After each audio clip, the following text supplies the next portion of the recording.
परम शांति बाबूजी आपका स्वागत है। और आज मेरा क्वेश्चन जो है बहुत कॉमन है, लेकिन इसका जवाब अनकॉमन है। आज जो मेरा सवाल है कि मैं कौन हूँ, हु एम आई। आज पूरी दुनिया में सभी लोगों ने अपने अलग अलग इसके जवाब दिए हैं। आप क्या जवाब देना चाहेंगे इसका? सभी लोगों ने जो कई फिलोसॉफी में कोई कहते हैं मैं आत्मा हूँ, ठीक है, कोई कहता है मैं सोल हूँ, कोई कहता है मैं रूह हूँ जी। तो ये तो कॉमन चीज हो गई ना, मैं आत्मा हूँ, ये तो कॉमन चीज हो गई। ये तो पशु पंखी जानवरों में भी बोल देते हैं कि भी मैं, इनमें भी आत्मा है जी। ये जो वृक्ष में भी एक चैतन्य आत्मा है, सभी को आत्मा बोल दिया नहीं इन्होंने। हाँ।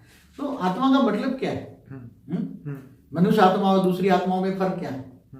तो आत्मा तुम एक तो पहले कौन सी कैटेगरी की आत्मा, ठीक है। अलग अलग कई कैटेगरी की आत्मा है, बहुत कैटेगरी की आत्मा। मैंने एक वीडियो में बताया आत्माओं की कैटेगरी कितनी प्रकार की कैटेगरी है। बिल्कुल। और फिर तुम कौन सी आत्मा कहां से आई हो? तुम हिंदू शास्त्रों के मतलब से तुम आकाश गंगा से आई हो। अनंत कोटि ब्रह्मांडों में जो आकाश गंगा बोलते हैं ना, तो क्या तुम आकाश गंगा से आई हो? या उसको गैलेक्सी भी बोलते हैं, तुम गैलेक्सी से आई हो।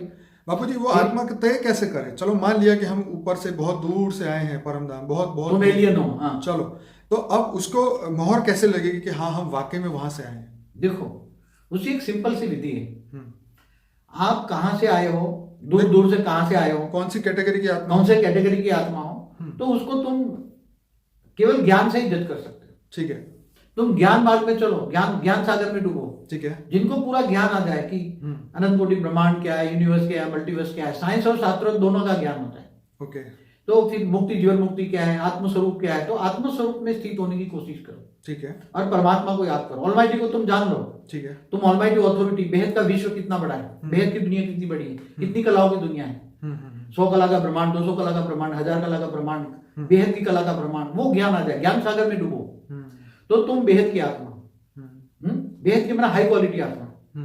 और थोड़ा सा ज्ञान समझ में आ जाए और अच्छा दान पुण्य करो, विश्व कल्याण के लिए संकल्प करो, परम शांति के वाइब्रेशन फैलाओ, मुझे दुनिया को चेंज करना है, दुनिया को अच्छा करना है, मुझे अपने लिए नहीं जीना है, जो भी है विश्व कल्याण के लिए भावना होनी चाहिए, भावना, सबको कल्याण करने की भावना हो, तो वो बेहद की आत्मा होती है। तो वो बेहद की आत्मा होती है, हाई क्वालिटी आत्मा होती है। बेहद की आत्मा माना हाई क्वालिटी आत्मा, ये एक प्रूफ है। बाकी जो अपने ऐसे ही मंदिरों में जाकर आए और 2 मिनट नहीं ऐसे याद कर लिया, और इससे वो आत्मा हद की आत्मा है।